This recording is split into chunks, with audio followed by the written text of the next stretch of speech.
Good morning, four persons, friends, and family. This is the Catholic Ken Apologetics Show with me, your host, Ken Litchfield.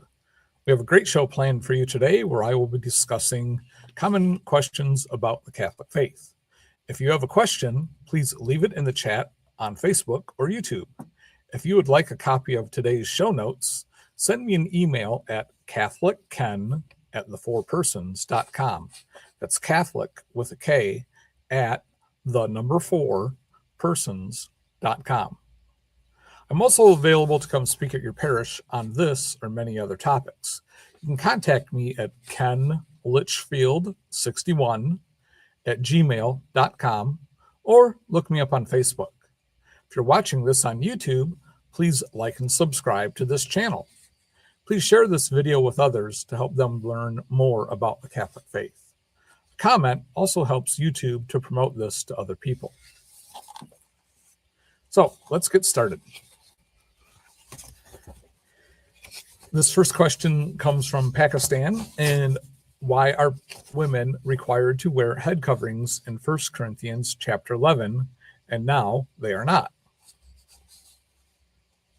So at the time of Jesus, the cultural custom was that women should cover their heads when going outside to avoid dust and the hot sun. Inside, they would uncover to show their beautiful hair.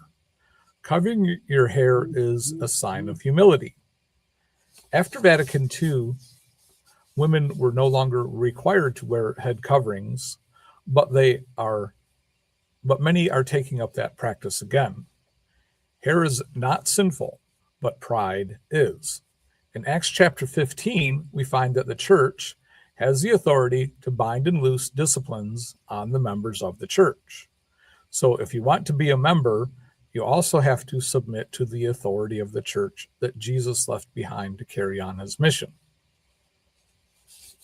In Matthew chapter 16, Jesus gives his apostles the authority to bind and loose. And since they were all Jews at that time, they understood what that meant. The Jewish priests had the authority to give binding rules to all the Jews at that time. They were called halakhic teachings, and halakha means the way you walk. So the temple priests already had the authority to give guidance to the church. And these would be decided in the synagogue and things like that, so that they could let people know what they are supposed to do. And that practice continues today.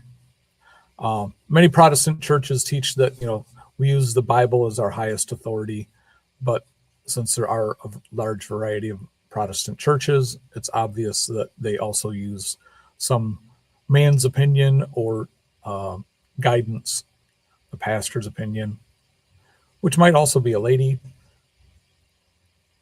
to actually impose the disciplines on the church. And the members are free to accept or reject those disciplines. But in the Catholic Church, since Jesus left his authority with his apostles, we recognize that our clergy, have the authority to give binding teachings to the members of the church. And just like when you take on a job, the boss has the authority to tell you what to do. If you volunteer in an organization, there's a leader of that organization, and that person coordinates the efforts of the organization. And if you want to be a member of that organization, you have to listen to and follow their direction. If nobody has the authority, then you just have chaos. Somebody has to run the show. And in the Catholic Church, Jesus left his authority with his apostles, who passed it on to their successors. And we find this passing on of authority in Acts chapter 1, where they replace Judas, and Peter even quotes Old Testament psalm and says, "Let his office another take." In the King James Bible, it even refers to that office as a bishopric. And in 1 Timothy chapter 1, Paul tells Timothy, remember when I laid hands on you.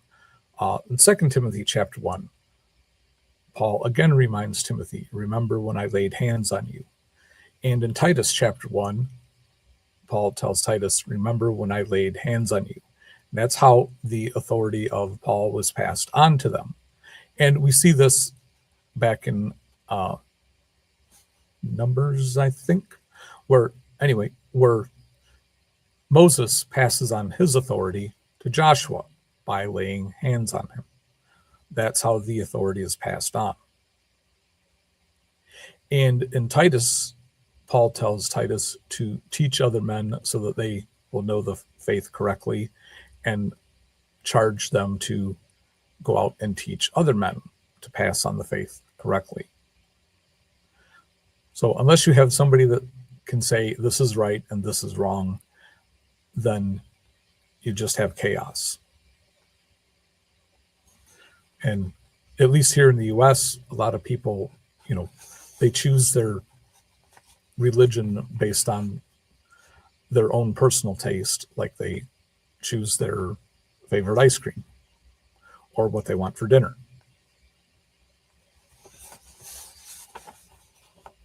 So the next one is, why did God tell Abram to leave the land of Ur? And God tested Abram by telling him to leave without telling him where he was going. Hopefully, God told him what direction to start in, at least. And since Ur is west of, let's see, I think it's south of the land of Israel now, at least you would think that God told him to head south. Although at that time they didn't have compasses, and you couldn't follow a compass that pointed to an S. But anyway, they started going in the right direction, and Abraham believed God, and it was counted to him as righteousness, but he also had to leave the land of Ur. So just believing God is not sufficient. You also have to do what God calls us to do.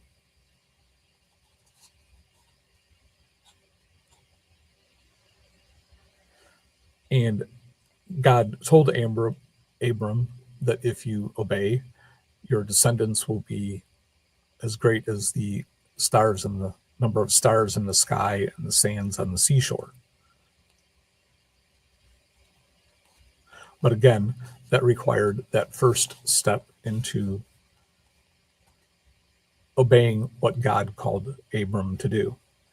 And if you read the story of Abram, that goes from Genesis chapter 15 to Genesis chapter 23, there's a lot of different things that Abram had to do to be in covenant with God.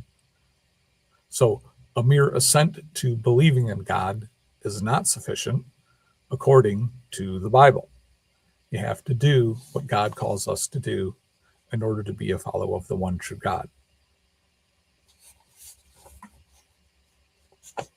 So the next question is, how can the serpent in Genesis chapter 5 be the devil who was made in the beginning? And we need to understand that God is outside of time and space. In the book of Revelation chapter 12, John sees 1/3 of the angels swept away as stars from the sky. Angels were created before the humans, but also were shown that they would be judged by and have to serve humans. Lucifer, and that name means light gatherer, so that's why he gathered 1/3 of the stars from the sky. He gathered up that much light. And 1/3 of the angels followed him in Lucifer's rebellion. And Lucifer appears as a serpent to trick Adam and Eve in Genesis chapter 5, but pre-existed all of God's later creation of the universe. So before God created anything in the physical world, he created the angels, and 1/3 of them left and became what we now refer to as demons. And Lucifer is the head demon that we also refer to as Satan. And since these angels are not of this physical world, they can present themselves in this physical world as any kind of physical thing that they would like to be. There's a story of Balaam and his donkey, and his donkey tells Balaam what to do. So, like an angel, you could say an angel spoke to Balaam through his donkey. So that's how the serpent can be the devil in Genesis chapter 5, because Satan can appear to us in many different forms, or as demons. And that's why it's important not to open yourself up to the spiritual world where you might invite in a demon and not an angel. You've been given a guardian angel either at your birth or at your baptism, and that is the one you should follow. That's the one that you should ask for guidance for, and you can ask your guardian angel to intercede with God for you. Don't invite demons into your life, even in what you might think is a game, because you might think it's a game, but they know it's an invitation. So the next question is, Muslims think the Bible we now have is corrupt, but how do we know that it is accurate? And the first thing we need to understand is that the Muhammad, who was illiterate, learned about Christianity in his uncle's trade business. Muhammad was likely influenced by some heretical forms of Christianity. What Muhammad taught was preserved and handed on orally for 20 years before it was written down in 655 AD. After this official copy was made, other partial copies were destroyed to establish a standard text. The Quran tells Muslims to seek the people of the book if they have any questions about the Muslim faith. Since the Bible contradicts what Muslims teach, they have been taught that the Bible was distorted after the time of Muhammad. However, we have copies of the Bible that predate Muhammad, and they agree with our current translations. These copies include the Codex Vaticanus and thousands of other partial manuscripts. So we can rest assured that we have an accurate Bible and that Muhammad's teachings are the corrupted text, not about the Bible.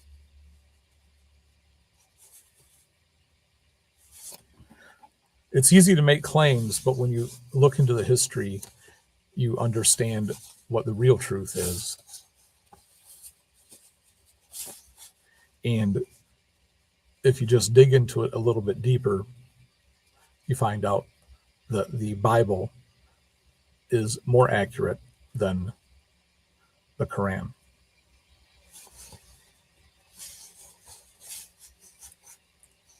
So the next question is, do the Jews still set aside virgin women to be the mother of the Messiah? And the answer here is the book of Isaiah is in the Masoretic text, which was translated and assembled between 500 and 900 AD.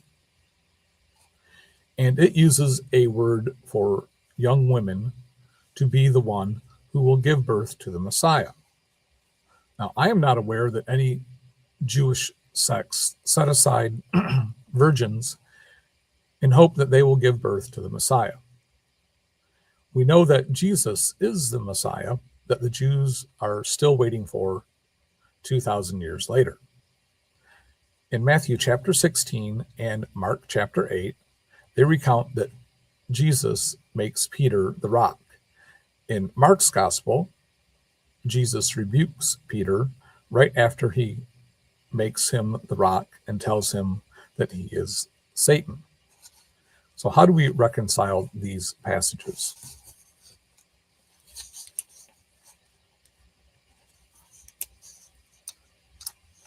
Mark and Matthew's Gospels were written at least 10 years after the ascension of Jesus, and they contain historical data but are not written like a history book. Mark wrote for Peter, and Peter is very humble in admitting his failure right after his appointment as the rock. Jesus' rebuke of Peter shows how Satan can influence us, but God has the power to overcome Satan. Matthew wrote for the Jewish Christians who needed to understand the authoritative structure of their new religion because they were already familiar with the authoritative structure of Judaism. In Matthew chapter 16 and 17, Jesus tells Peter, "Blessed are you, Simon, son of Jonah." This is clearly a blessing. In verse 19, Jesus gives Peter the keys to the kingdom of heaven and the authority to bind and loose. This is another gift from Jesus. It is therefore logical to recognize that verse 18, which is between verse 17 and 19, is also a blessing when Simon has his name changed to Peter, which means rock. This blessing shows that Peter is the rock that Jesus will build his church on, not just Peter's confession of faith. Verses 17, 18, and 19 all apply to Peter. Jesus does not apply 17 to Peter, 18 to himself or faith in himself, and 19 to Peter again.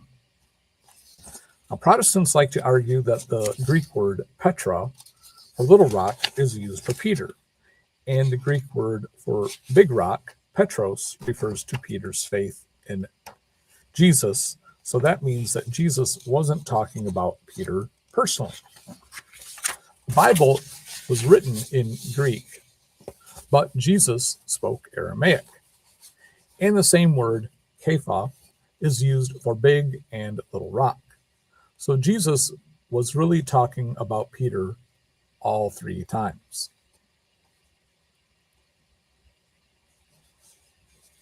We know the Catholic interpretation is correct because the church in Corinth wrote to the church in Rome as early as 70 AD when they had a dispute there. The Corinthians knew where the leader of the church was, there in Rome. The successor to Peter in Rome at that time was Clement, and he wrote a letter back to the church in Corinth and sent a delegation to sort out their problem. Ignatius confirms that the church is centered in Rome in 107 AD, where he writes that the church in Rome presides over Christianity. And in 115 AD, Polycarp goes to the Bishop of Rome when there is a question about which day to celebrate Easter. Polycarp learned the faith from the Apostle John. The Apostle John taught him to celebrate Easter on the 15th of Nisan, according to the Jewish calendar. However, the rest of Christianity was celebrating it on the first Sunday after the first full moon after the spring equinox. And that's why Easter, the date for Easter, moves around today. It's not like Jesus died on different days at different times, but we celebrate the resurrection of Jesus based on the lunar calendar that the Jews follow. But the point here is that Polycarp knew which of the other Christian bishops to go to settle this dispute. He didn't go to the bishop of Antioch. He didn't go to the bishop of Jerusalem. He went to the bishop of Rome. And the bishop of Rome tells Polycarp that you need to celebrate Easter with the rest of us. And Polycarp says that, well, I'm going to follow John and not what you teach. Now, the date that we celebrate Easter was settled at the Council of Nicaea in 325 AD, and it turns out that the Bishop of Rome was right, and the rest of Christianity was right, and Polycarp was wrong, even though he was following what the Apostle John taught him. Again, it comes down to authority, and the highest authority of the church was there in Rome, and also established by a council. And now the church in Smyrna, which is what we now know as Turkey, Christians there celebrate Easter with the rest of us. And in 180 AD, Irenaeus writes about how if two churches have a dispute, all they have to do is check with the church in Rome to find out the correct teaching, because they have the teaching of Peter and Paul. So again, if you have a dispute on doctrine, check with the church in Rome. That's where the highest authority is. And in Tertullian, when he has a dispute with the Bishop of Rome about the Bishop of Rome forgiving sins, he sends a letter to the Bishop of Rome disputing his authority. But it turns out that Tertullian thought that if you commit one major sin after you become a Christian, you're out and you can never come back. But the Bishop of Rome was teaching that Jesus teaches that we should forgive our brother 70 times 7, or 490 times, which basically means as many times as necessary. And that was the correct teaching in the church.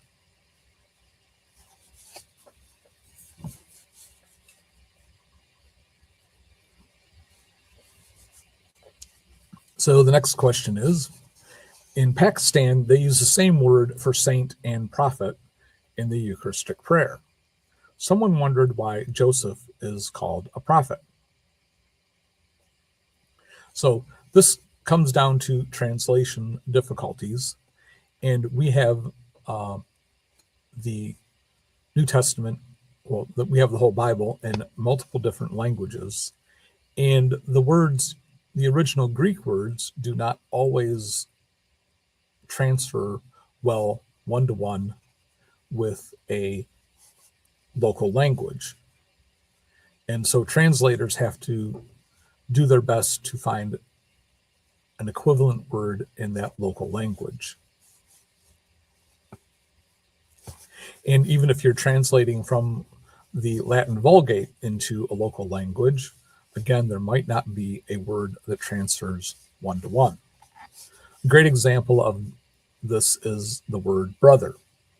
And many people think of the word brother as, someone who shares the same mother and father as you. But in English, yes, we have that understanding of the word brother, somebody who has the same parents as you do. However, we have fraternal groups, which are like a family, even though we are not related biologically. We refer to each other as brothers and sisters because we try to operate as a family. And even in union organizations, they refer to each other as brother and sister, even though they do not share the same biological parents. So this idea that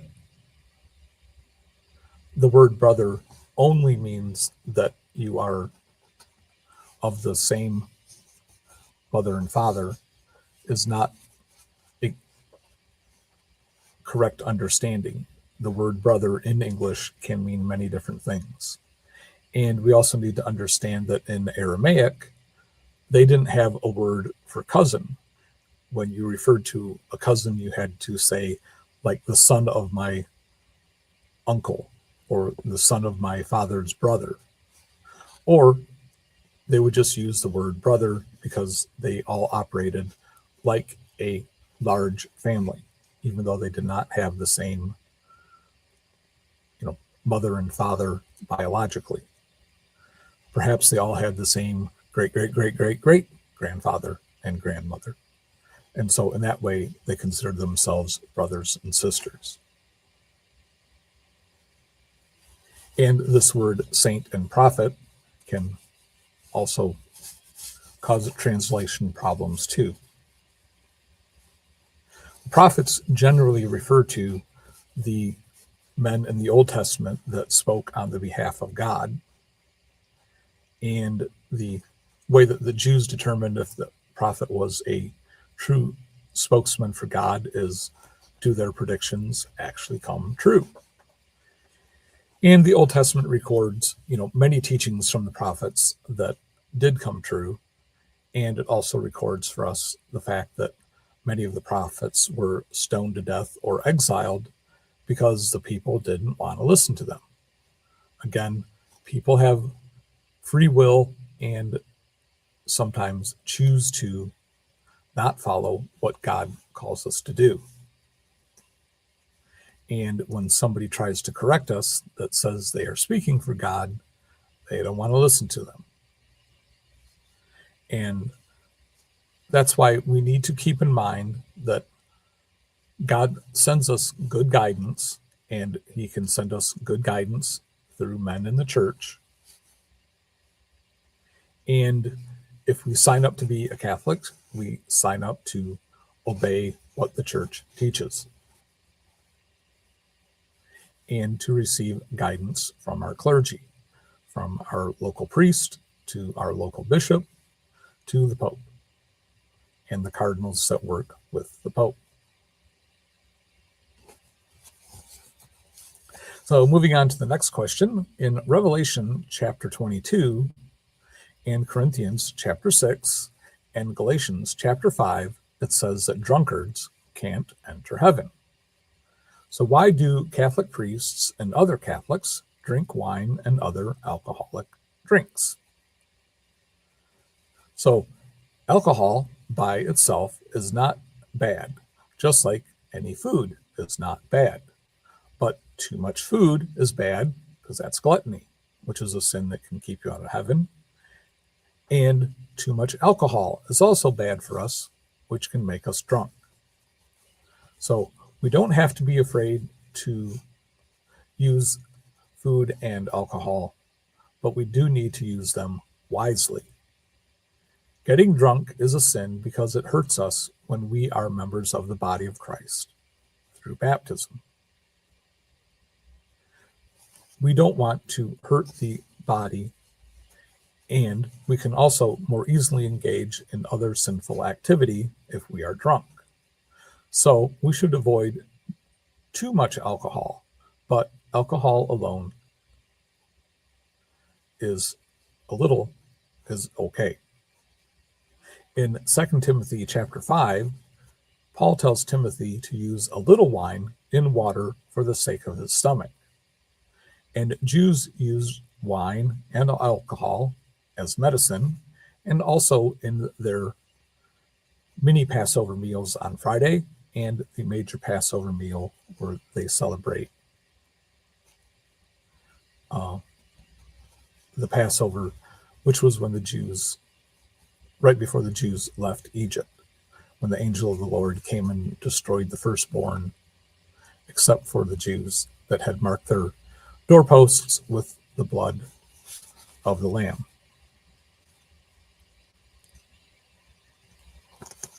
So this next question comes from Facebook, and it is, why do modern Christians only have one wife when Abraham, David, and Solomon had multiple wives?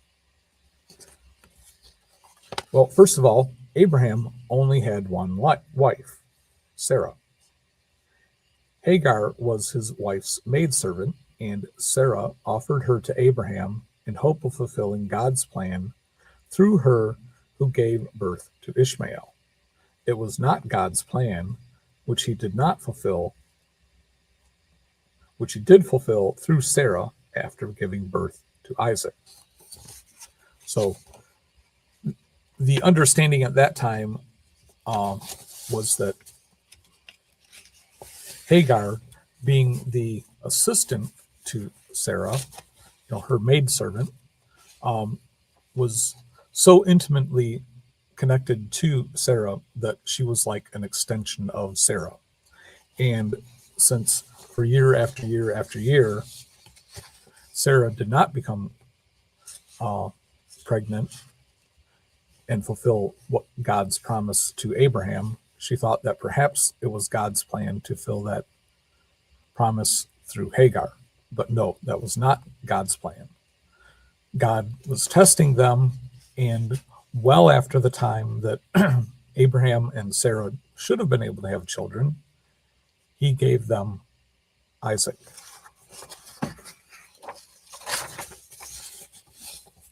Now, Moses tells the Israelites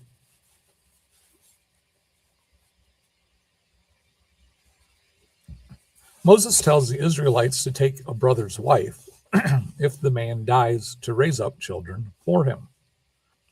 A woman without a man has no rights in Jewish society. Women are in covenant with God through their father or their husband, through his circumcision. Now, baptism in the New Testament allows women and men to be in covenant with God. David took Uriah's wife, Bathsheba, even though he already had a wife.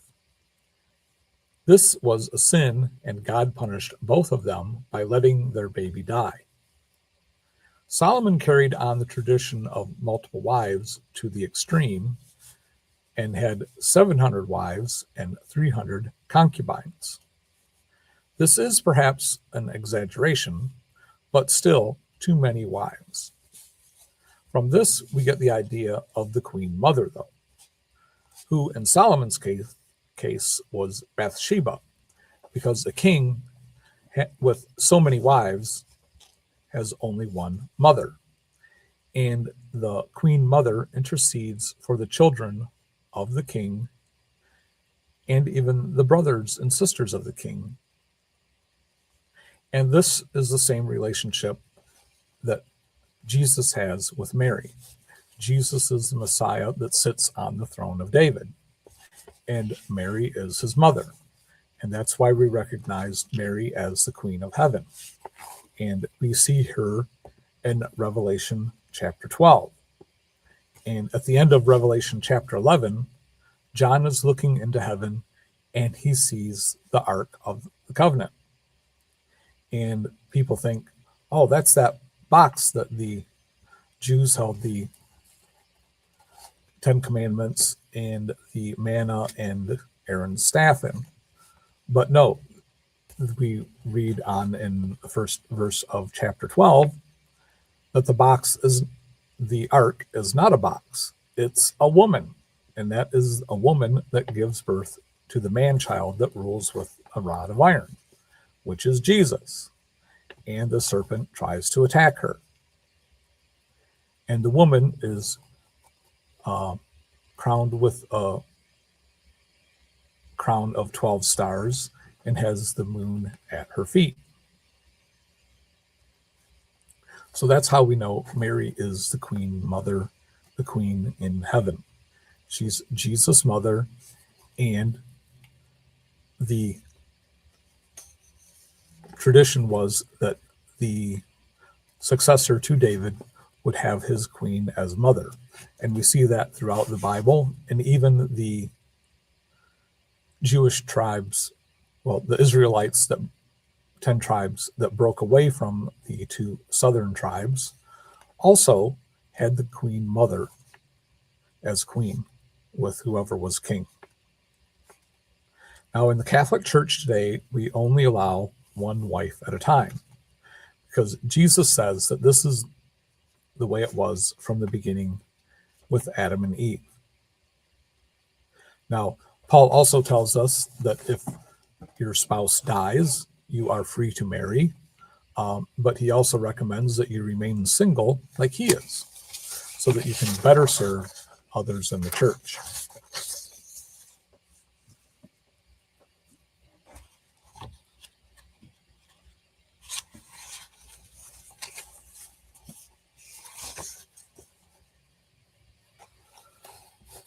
And also, in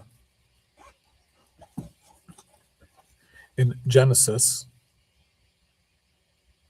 it tells us that Abraham married Keturah, but this was after Sarah had died. So the Old Testament does teach that Abraham had more than one wife, but not all together.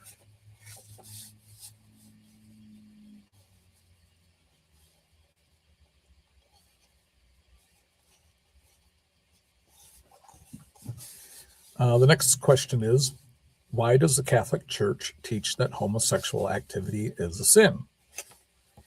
And in Genesis chapter 1, God tells Adam and Eve to be fruitful and to multiply. Two people of the same sex cannot multiply no matter what parts they stick in each other's body.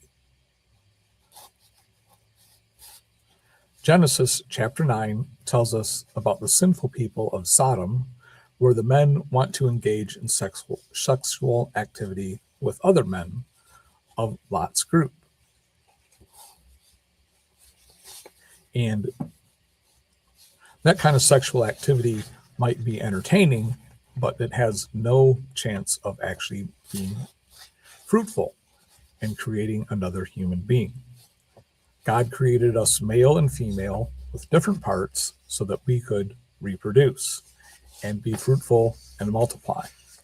And that is the ultimate purpose of the sexual act. And the reason that all sexual acts have to be finished with an act that has the potential for reproduction. And now, it doesn't mean that every time you have sex, you're going to have a baby, and it doesn't mean that you can't have sex after menopause, or even if a woman has a hysterectomy and has her uterus removed.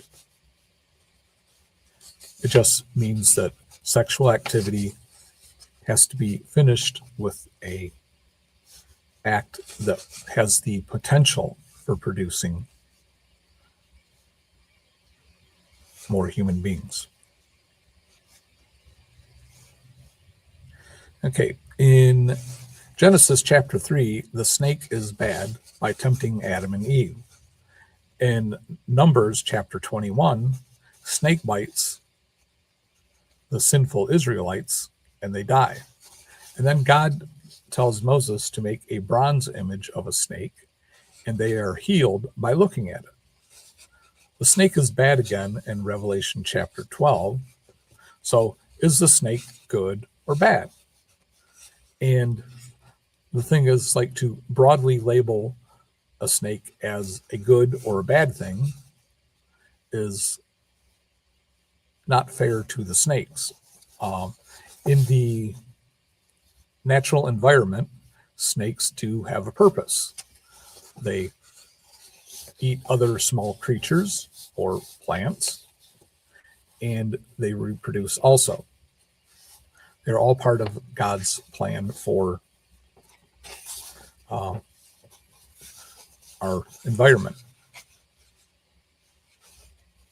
So to say that all snakes are bad or all snakes are good is not being fair to the snakes. And just like humans can do good or bad things, a snake can do good or bad things. And you might think that a snake eating another animal is a bad thing, but for the snake, he thinks that's a good thing because that's how he gets food to eat.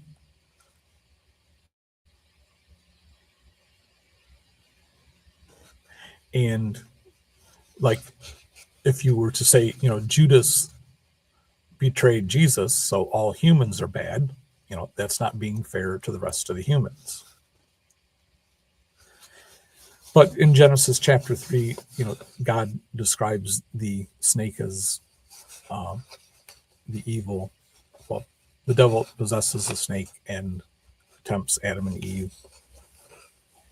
And God curses the snake after that and tells him that he will crawl on his belly and eat dust. But not all snakes eat dust now.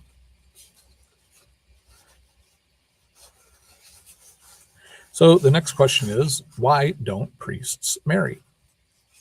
Jesus and Paul tell us that celibacy is the better way. Most Catholic clergy are free to put their church family first. They don't have to choose between a church event or their child's event. A local church does not have to provide as much money for a single priest as it does for a minister and his family. Also, a Catholic priest has the freedom to teach the truth about the Catholic faith without worrying about his congregation firing him for teaching something they don't like. Some Catholic clergy are married, but most are Anglican converts. And it is only the Roman rite of the Catholic Church that expects its priests to be celibate. The other 22 rites of the Catholic Church do allow for married priests, but bishops do have to be celibate. And the Orthodox Church also allows priests to marry, but bishops are required to be celibate. God wants Christians to marry and multiply, but clergy are called to a higher state of life. Now, some Protestants will say that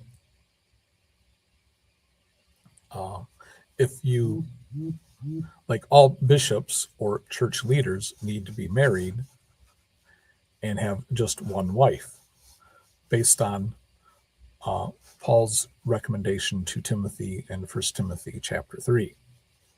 But Paul was dealing with Timothy in the situation that they were in at that time, where there wasn't a lot of single celibate men around. And the temple priests, they had to abstain from sex while they were serving in the temple. Since Catholic priests serve in the temple of God, the church, every day, it's better for them to be celibate and be prepared to serve God in a holy manner, just like the temple priests did at the time of Jesus.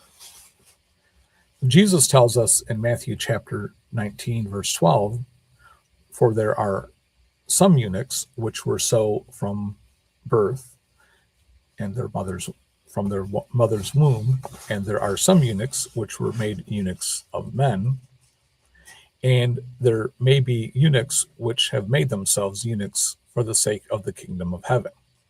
He that is able to receive it, let him receive it. So here Jesus is talking about men who are willing to forego a wife and a family in order to better serve God. And that's what we call our priests to do. In Paul's first letter to the Corinthians in chapter 7, he tells them, I wish that all were as I myself am. And at that time, Paul was single. But each has his own special gift from God, one of one kind and one of another. To the unmarried and the widows, I say that it is well for them to remain single, as I do. So if bishops have to be married, Paul would not qualify to be a bishop. But we know that being single and serving the church is a higher calling, not a curse. But if they cannot exercise self-control, they should marry, for it is better to marry than to be aflame with passion. To the unmarried and the widows, I say that it is well for them to remain single as I do. Several times in this chapter, Paul comes down on the side of saying that virginity is better if you have not already married. Paul concludes with verse 38, so that he who marries his betrothed does well, but he who refrains from marriage will do better. In the first century of the church, there were not a lot of single men to be ordained as bishops. And this is why Paul tells Timothy to look for men with one wife to ordain as bishops. Paul, Luke, Timothy, Titus, Barnabas, Mark, and the Apostle John were all single. A single man does not have to worry about dying for the sake of Christianity. A married man has to think about how his death would affect his family. So even though both Jesus and Paul tell us that celibacy is the better way, this does not mean that marriage is bad. Marriage is part of the church that helps create the future church. For clergy, celibacy allows them to devote their lives in service to the church, like a husband is supposed to devote his life in service to his wife, and she likewise to him. At the time of Jesus, a woman was in covenant with God through her father or husband. Even though Mary planned on leading a celibate life, she needed a husband to be in covenant with God. Only men could be in covenant with God because only men can be circumcised, which was the symbol that showed that you were in covenant with God. Baptism, which is available to all, is the new sign of being in covenant with God. There were not a lot of single men available in the early church, so Paul instructs Timothy to find a good man with only one wife, to become the new clergy in the church. Also at this time, when you could be killed for being a Christian, it was good for the clergy to be celibate so that they did not have to worry about leaving a wife and children behind when they were killed for the faith. 60 years after the beginning of Christianity, we were on our third pope because the previous two were killed for the faith. Third pope, St. Clement, was exiled and then killed for being the head of the church. And I wonder how many married men would sign up to be ministers if they knew there was a good chance of being killed for the faith, like they did. Priestly celibacy is the general rule in the Latin Roman Rite of the Catholic Church. There are some Latin Roman Rite Catholic priests who are married, but most are single so that they can serve their churches better. The Eastern Rite churches do allow their priests to be married, like the Orthodox priests can be married. In the Eastern Rite Catholic Church and Orthodox churches, bishops are celibate and usually come from the monasteries, where the monks take on a vow of celibacy anyway. The Catholic Church does not teach that marriage is bad. The Catholic Church teaches that celibacy is better. There has always been a deep human intuition that celibacy brings great spiritual gifts, a heightened sensitivity to divine things. Even under the Old Covenant, a married priest had to be celibate while he served in the temple, performing the duties of a priest. Moses asked that the Jews abstain from conjugal sex while he ascended Mount Sinai, and the prophet Jeremiah was forbidden by God to take a wife in order that he might fulfill his ministry. The apostles and their successors had freedom of choice in this matter, at least until the 4th century, and when a large number of the clergy during this period did choose celibacy. There is a tradition that after their calling by Christ, those apostles who were married lived as though they were not. St. Jerome speaks of a general custom in the late 4th century when he declares that clerics, even though they may have wives cease to be husbands. Several early fathers, including Tertullian, Origen, Eusebius, Hilary, and Epiphanius, wrote favorably about celibacy. It was the local council of Alvira in Spain, which was held between 295 and 302 AD, where celibacy was first imposed on bishops, priests, and deacons. The practice was held as the ideal for clergy, but was implemented in a piecemeal fashion in various locations until it was decreed church-wide for all clergy in the First Lateran Council in 1123 AD. Reforming popes like Pope Leo IX and Gregory VII insisted that henceforth the priesthood should be celibate.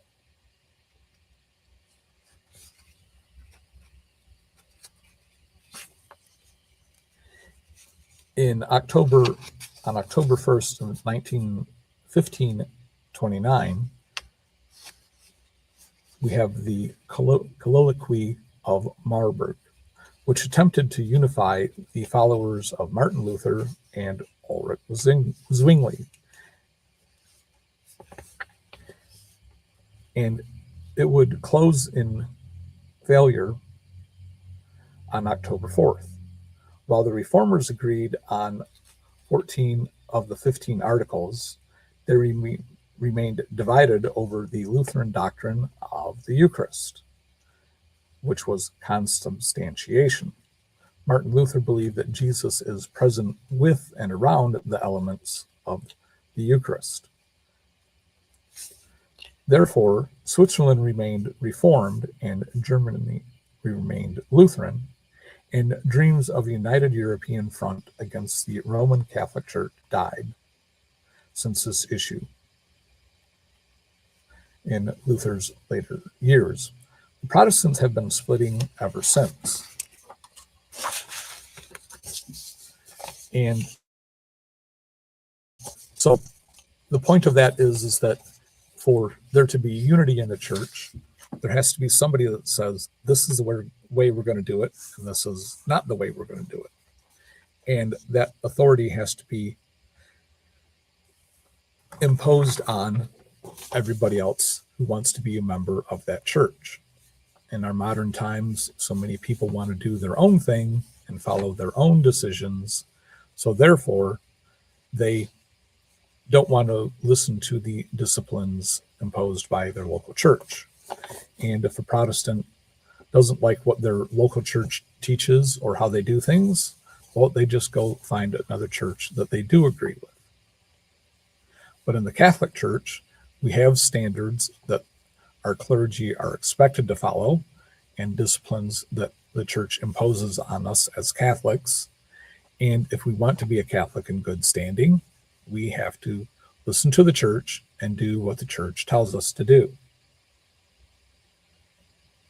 Now, the church does not do that to just boss us around. The church does that for our own good. And if you find out why the church teaches what the church does, you find out, yes, in the end, it is for our own good.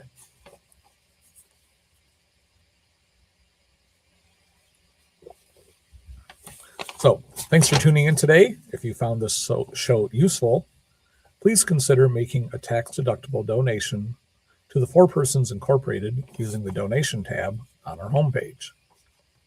If you would like a copy of today's show notes or have a follow-up question, send me an email at catholicken@thefourpersons.com or look me up on Facebook. If you're watching this on YouTube or Facebook, please like and share this video. Also, make sure you are subscribed on YouTube for more great content coming soon. If you'd like to have me come speak at your parish on this or many other topics, you can send me an email at kenlichfield61@gmail.com or look me up on Facebook. May God bless and guide your efforts to bring the truth of the Catholic faith to the world. Bye now.